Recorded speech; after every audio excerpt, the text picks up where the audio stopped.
Apa kareba Kota Makassar. Kali ini kita motovlog kembali di daerah Kota Makassar, di tempat yang berbeda tentunya.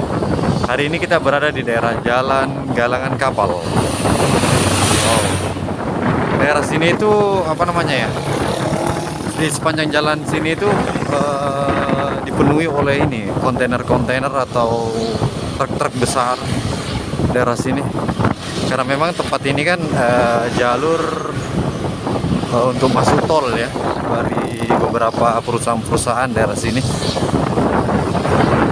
Makanya banyak kontainer-kontainer yang lalu lalang daerah sini. Oke, kita udah melintas di pertigaan tadi. Ini kita di samping Benteng Mars ya. Di salah satu tempat grosir kayaknya daerah Galangan Kapal juga. Ini teman-teman, kalau kita di atas jembatan ini pemandangannya, ini ada beberapa perusahaan-perusahaan ya, pabrik-pabrik ini daerah sini. Daerah sini itu daerah industri ya, industri Makassar.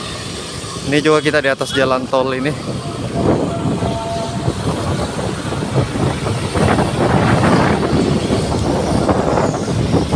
Ini lumayan cukup ramai daerah sini.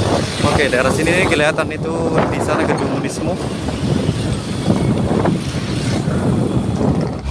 Oke teman-teman, ini kita udah mau keluar di daerah Jalan Galangan Kapal ya. Nih, kita lihat daerah sini sudah macet banget. Makasih banyak kepada teman-teman yang sudah berkunjung di channel ini. Thanks. Jangan lupa like, comment, dan subscribe. Next video.